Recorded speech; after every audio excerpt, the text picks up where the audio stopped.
It's very good. By God's grace.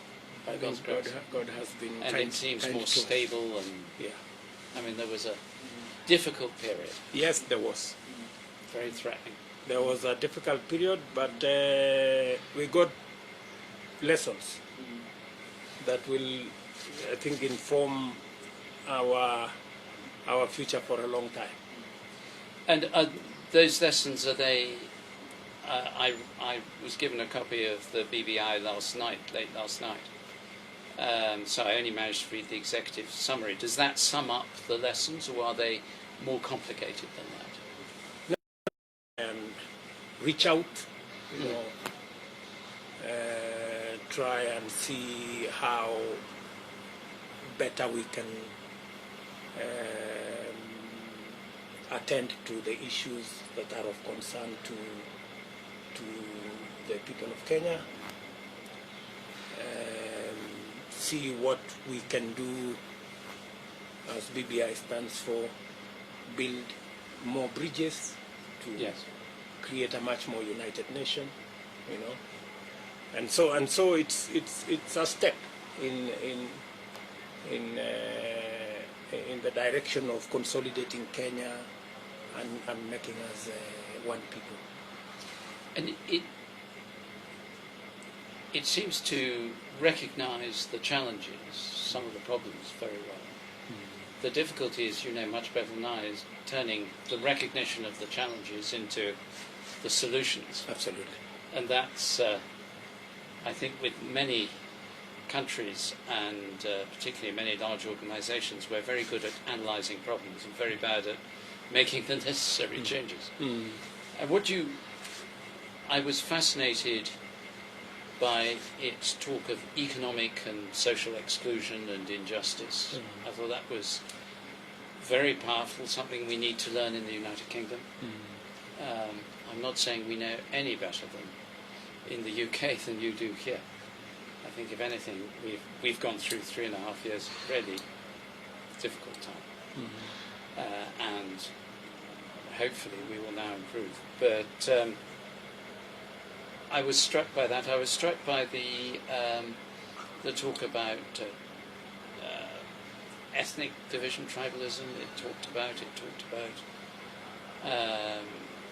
creating a new culture in the country. I mean, it's a huge agenda, and one that must have been on your mind for a long time. I remember going right back more than 10 years to the elections of 7/8, the difficulties there were after that.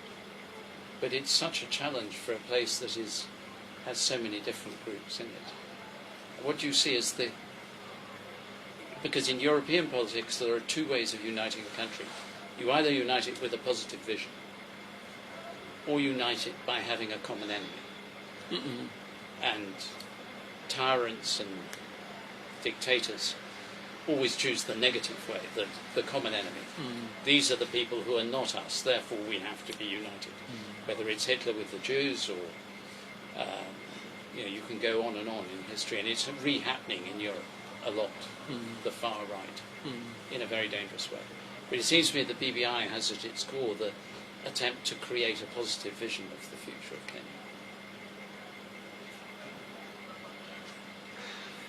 Well, the BBI is still a document in the works.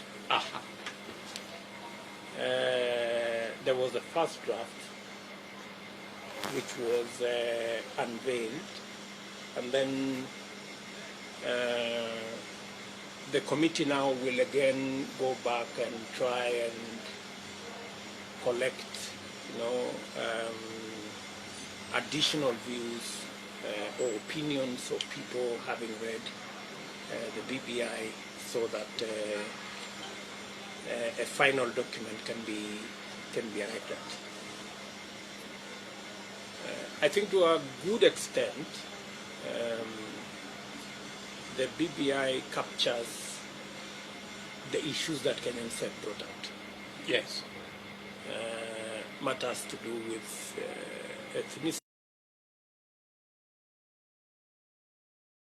that may require constitutional change and even a referendum. Right? So these are all issues that at some point, once everybody's views have been brought on board, then synthesized and distilled, then those that require matters policy or implementation will move into implementation phase, where policy already exists. Where policy does not exist, then it's formulated. Where new legislation is required, then Parliament will take charge. Where new constitutional issues are raised, then they will be prosecuted in the manner in which the Constitution dictates, and on and on and on. So this is, I think that the very positive thing about BBI is that it brings to the table that there are no issues that are not reconcilable. Yeah, and people can have different views, they can hold different positions.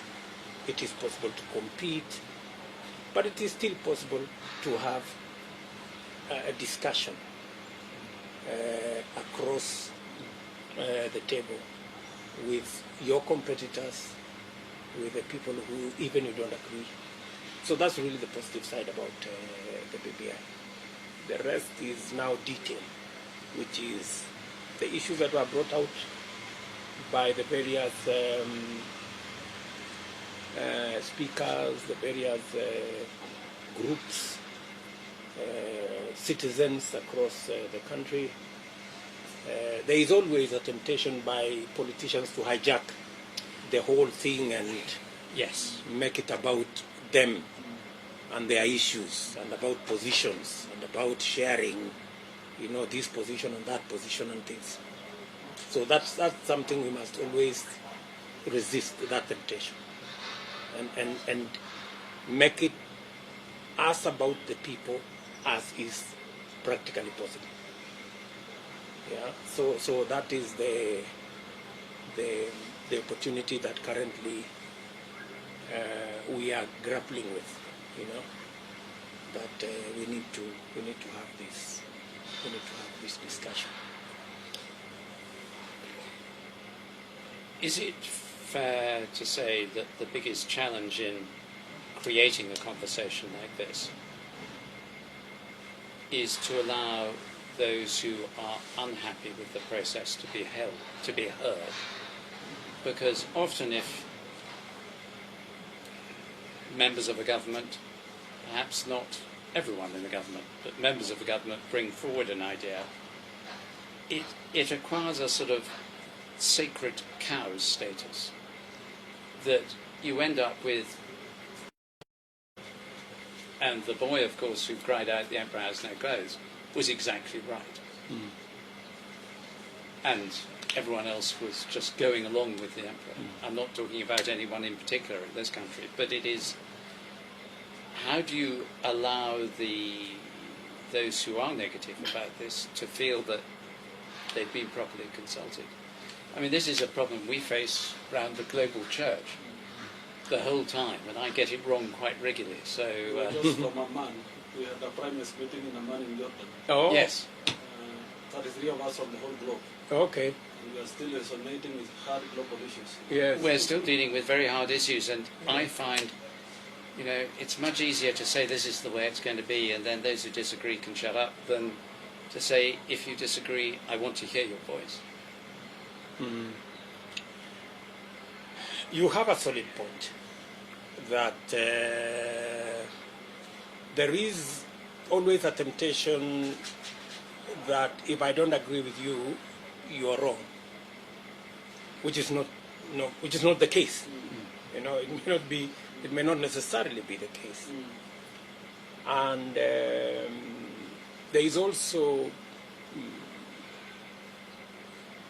the temptation not to accommodate alternative views.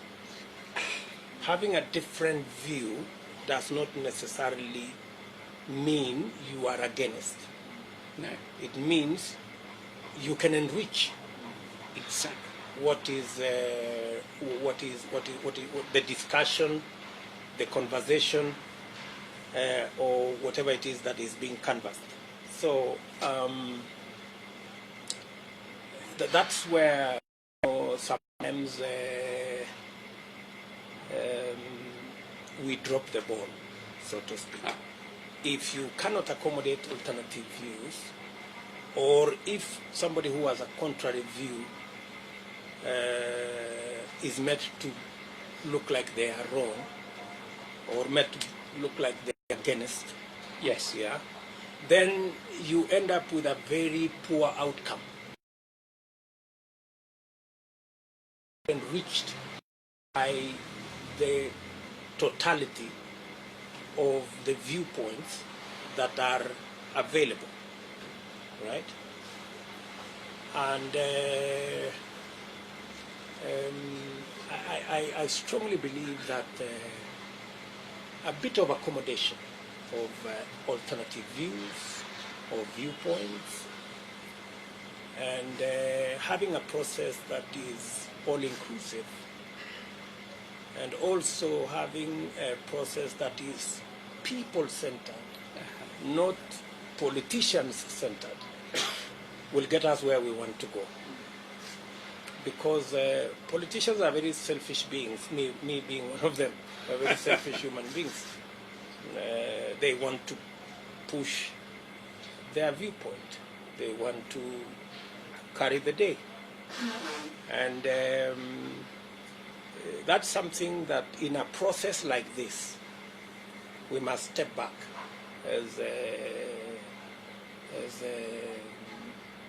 and stepping back does not mean that we as politicians don't have ideas. We do have ideas, but we should create the space, not just for ourselves, but for others as well, to be able to prosecute their viewpoints, for them to be listened to, for every view to be brought on board. The President said the other day that there is no viewpoint that is wrong.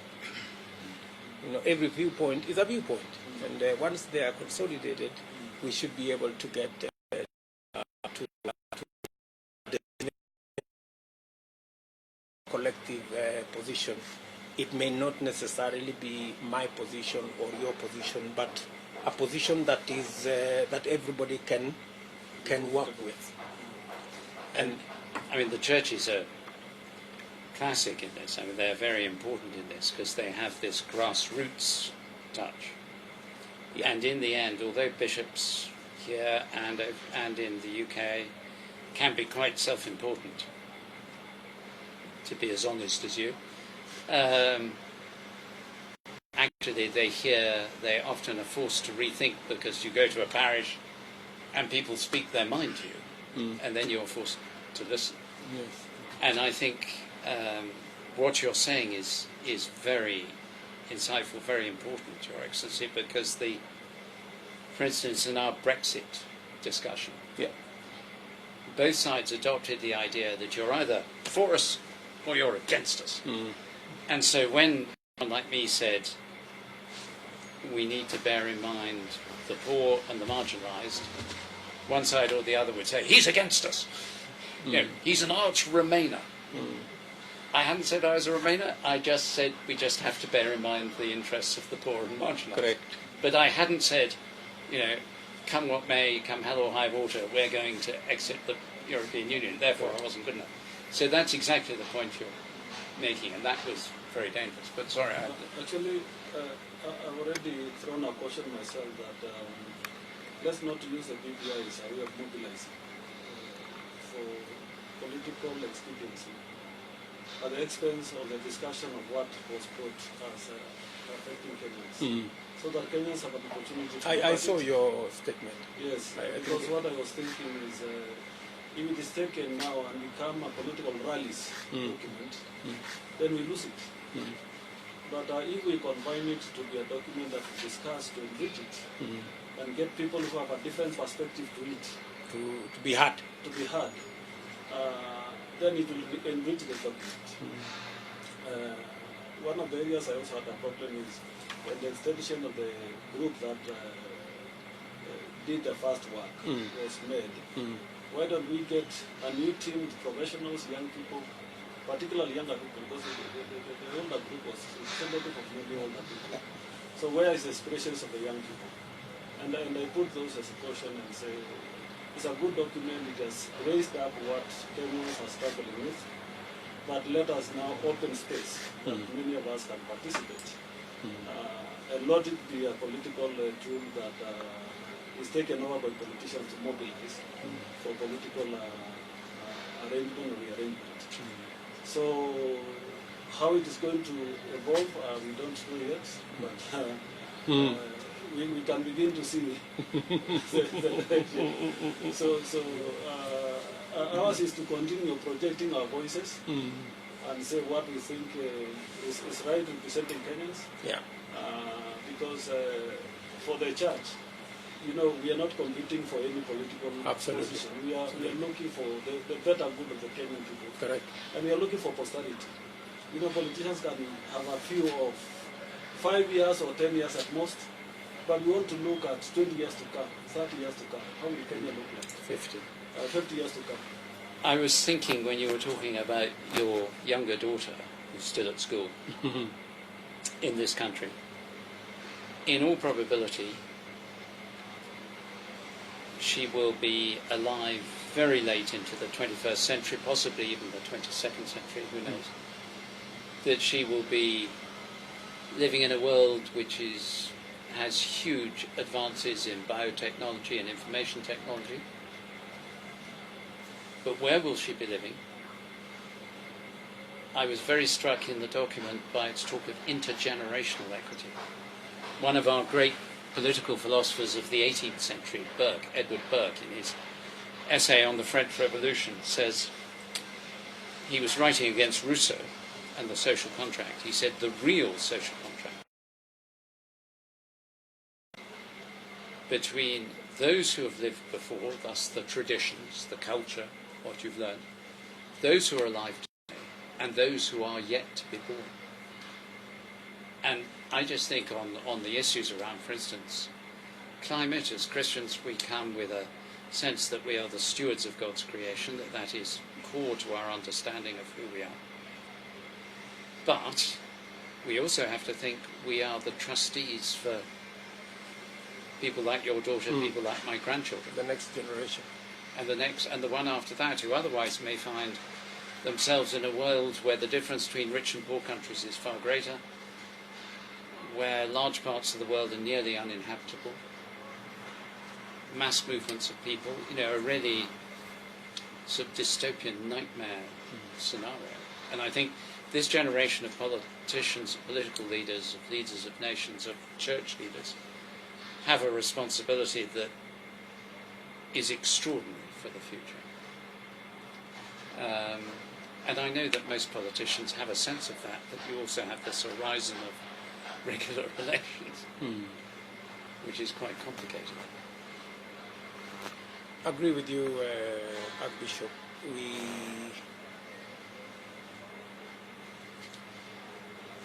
But you know, sometimes in some of our documents, as we said earlier, we have statements and words which we put there and nobody knows exactly what they mean. You know, or what they intend to achieve, you know. Because we could get the correct diagnosis of what the issue is, we could even possibly even go ahead and get the correct diagnosis of what the solution should be, but unless there is sufficient commitment to execute and to make sure that where we are going or whatever has been agreed becomes the next reality, you know, we don't move far. Exactly. And it begins with, if you cannot respect the law that exists, it becomes very difficult to persuade anybody that whatever law is made, in whatever manner, there is any chance that it can be respected. I mean, I think we really begin there first, you know. And That's why, even if you look at the BBI document, a huge portion of that document doesn't need any new legislation. The legislation exists. Yes, It just requires the commitment and the change of mindset for people to respect the law that exists. That's really where it boils down to. And the problem with politics, much as we may know that what we are doing is not right, because if you organize a rally, it's difficult to collect views in a rally. Yes. I mean, sincerely. It's impossible. It's difficult. It is quite difficult to collect views in a rally. But you organize a rally. You talk all manner of things, insult this way, make noise that way, and then you come up with a document that this is the product of the rally. Which is. But you see, it is something that with politicians, they say the end justifies the means. So it creates a conundrum, that nobody knows where this is beginning, where it's going to end. But let me give you some confidence. Kenya is a very interesting place. I agree with that. Things may look so bad, but when the time comes, we will style up and do the right thing. So that's my confidence that this could continue the way it is continuing. But I am very confident that finally we will arrive at that destination that everybody will be comfortable with. We will endeavor, at least as Deputy President, I will do my bit to make sure that we do not create unnecessary disagreements. We do not generate too much noise unnecessarily, and we eliminate the drama and the cinema around this whole thing, and try and distill the issues that will ultimately end up in law or in a constitutional change, and we follow it up and make sure that it becomes the next reality of our nation. So we will strive to do that. Because you may not understand the dynamics of our country. No, I'm sure I don't. Many people, for example, expected that, William Ruto may actually not support the BBI. That was the general vibe around. But looking at the BBI, you may not agree with the document 100%. Right. Even in an exam, for you to pass an exam, you don't have to get 100 out of 100. No, you don't. And I never did. So when we agreed with the whole document, to some people it became like an anticlimax. We expected William Ruto to be on the other side so that we can have two camps. And we can have a headline. Yes, and we can have a headline, and we can have a contest, and we can use this for politics into the future. So, with the benefit of experience, I'm not as old as you, but I have have more experience. But I have been around. You've been around. I have been fortunate to be around this politics. You've more experience than I have. There is still a push to try and create camps. I have taken the position that we will not allow there to be camps. We do not want camps. We do not want sides. So we will go out of our way to eliminate any opportunity to create camps. Because once you have camps, you lose the issue. There is no more discussion. It is us versus them. Once we end up in us versus them, we've dropped the ball. You really have. Yes, as we have done. Yes. We'll drop the ball. And it so happens in many we countries. must avoid that situation by all means, even if it means accommodating some things that you may not quite agree with, because you cannot have consensus. That don't mean that you agree 100%. It means you give and take, right? So we took that position. Also,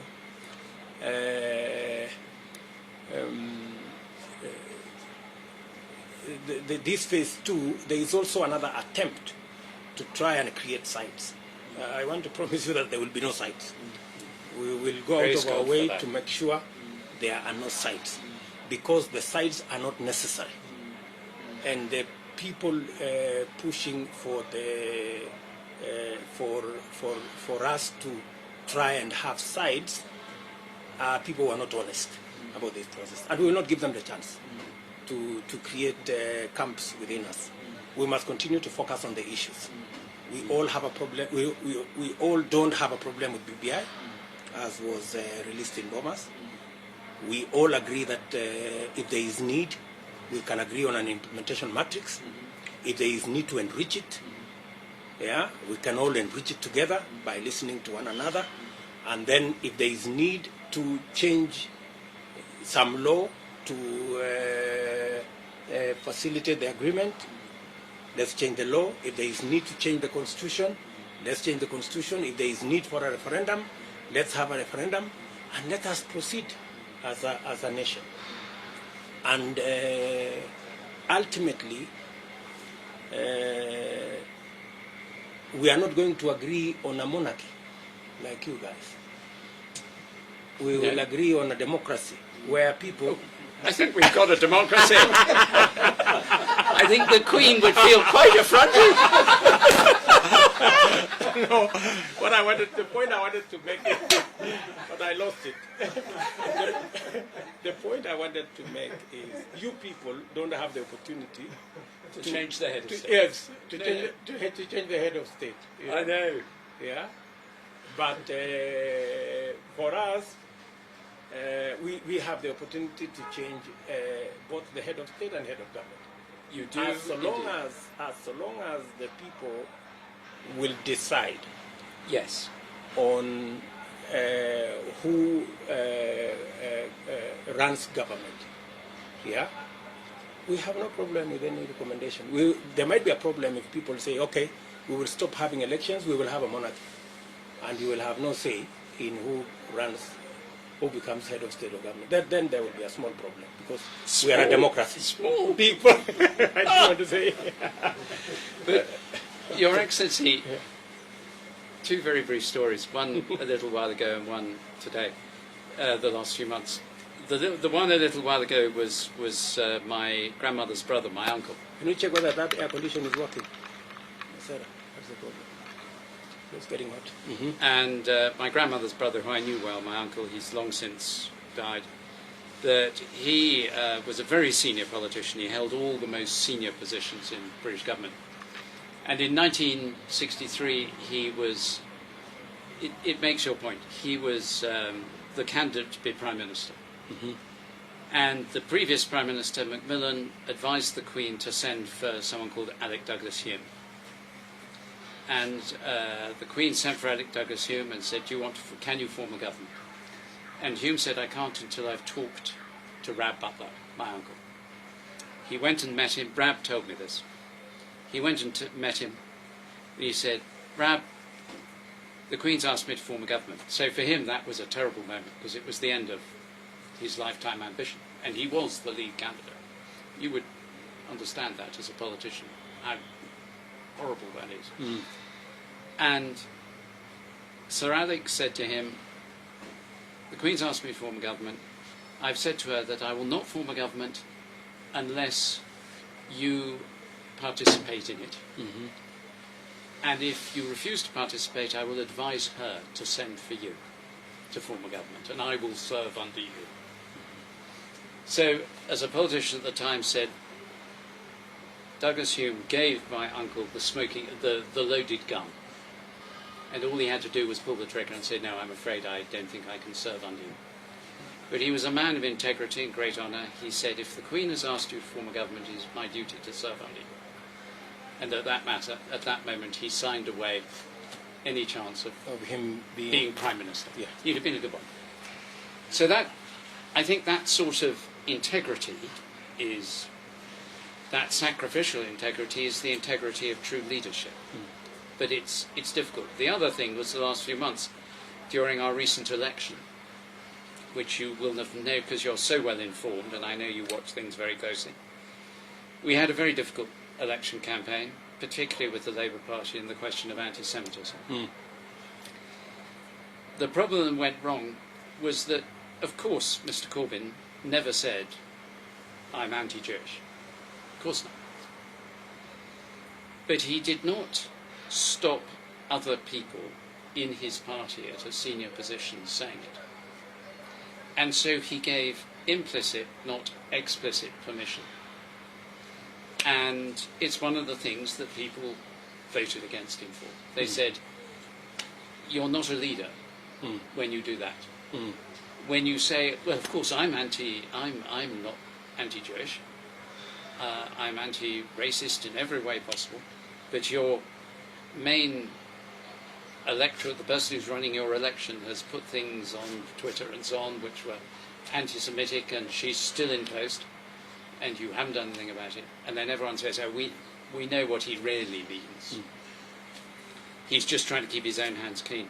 And I think in politics, particularly in an election campaign, I've watched a good few, and many of my family were politicians as well as my uncle, and he used to talk about it. He said, and you know very well, in every campaign there's moments where someone says, your advisors say, you must do this. To win, you've got to do this. And the question is, you might win, but will you win in a way that builds the future of the country, or will you win in a way that leaves bitterness and problems? And I suppose my prayer for Kenya, not knowing the politics, not presuming to advise politicians here, is that in 2022, whoever is a candidate, whoever is in the lead, will have that extraordinary depth of moral courage and the capacity to say, no, I am not going to do it this way. And I have no illusions about how tough that is. Because everything in you says, I just have to take this step. If I lead the country, I will lead it well. And for many politicians, that will be true. It was true for my uncle. But he's still, something in him he'd committed himself to doing the right thing. And sometimes I hope, sometimes difficulties are avoided. The BBI talks about violence. Difficulties are avoided by people saying, this is how I'm going to conduct my campaign. Sometimes you have to say in public something that you don't really want to say. And I've seen politicians do that. In order to make it impossible for them to do the wrong thing, they sort of reinforce their own moral decision, as it were, by having committed publicly. But I have the greatest challenge in my role, and I think in most clergy roles, is to move from unconscious ignorance to conscious ignorance. After I left Kenya in 1974, I'm sure I thought I understood Kenya very well. What I know with 46 years' experience is I don't understand Kenya at all. I'm now consciously ignorant. So, and we are, I come from a country that, with terrible error, was an empire. We have no right to lecture anyone. But we perhaps have the right to share some of our past mistakes and say, please, please don't repeat our errors. Because, as you say, this is such an extraordinary country, and at the moment, with the weakness in the region, South Sudan, Central Africa, Cameroon, Nigeria, even South Africa, you have Burundi, DRC. This country has every reason to see its future as one of the great countries of the world, as one of the great countries of Africa, certainly, within the next generation. So we pray for that and for the emergence of this kind of democracy you describe. Archbishop, let me just say two things. I mean, what you've just said is profound. And I want to disagree. Having listened to you, I want to disagree that you don't know Kenya. I think you do. Not like I should, Your Excellency. I think you do. Because what you have said is very profound in two ways. You have basically spoken to honesty and integrity, even in our leadership. And that is at the heart of our dispensation. Yes. Those of us who have a privilege to be leaders, we say things that we either don't mean, Yes. yeah, or we say things that we cannot keep, right? Part of the big challenge we have is political deceit and dishonesty. Exactly. Actually, conmanship. That's really the heart of this problem. It is. Yeah. It certainly is. And once, you know, basically we don't sell potatoes, we're not butchers, we don't sell meat. It's trust. It's your word. When you say something, that's all. You know, people want to hold you to it.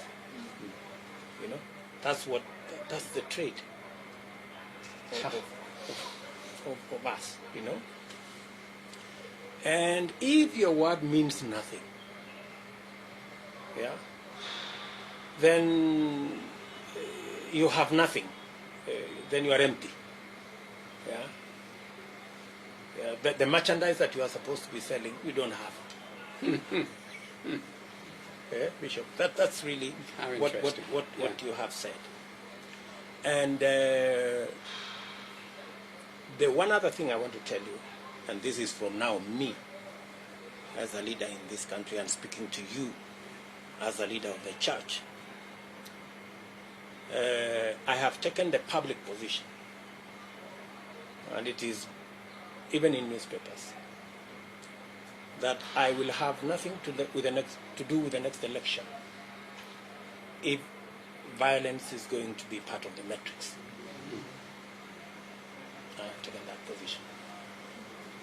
I will not be party to anything that will cause people to lose life or property to be destroyed because we are seeking for positions. I have taken that, and that's my public position. I thank because it's not worth it. Yeah, it's not that much, you know, for people to lose their lives because you must get somewhere. You know, that's really something that we must exit from our political equation. And that's really my very firm belief that whatever it is that we do, we will compete. There will be a leader, right? There will be a leader, and the country will move on. Right? That's really what it should be, irrespective of who that leader is. Yeah, irrespective of who that leader is. But we must not, and I will do everything within my ability to make sure that our politics does not go back to where we've come from, the politics of ethnicity and hate. I will go out of my way to make sure that we don't go that direction, right? And I wish every leader could commit themselves in that direction so that the outcome of an election becomes the outcome of an election. It doesn't Indeed. become a life and death issue, right? I'm sure So, that's right. Even this, that's why this process, whatever it is that we're doing, we must accommodate. We must accommodate one another. We must accommodate even the things you may not necessarily agree with 100%. That's the nature of give and take. Yeah. So really, we will continue to do that, and you can help things out through prayer. We will do so. And I'm confident that these good people, I'm sure. They've done it before. We are sure that they can do it again. And people like yourselves who are friends of Kenya, this is your We will neighborhood.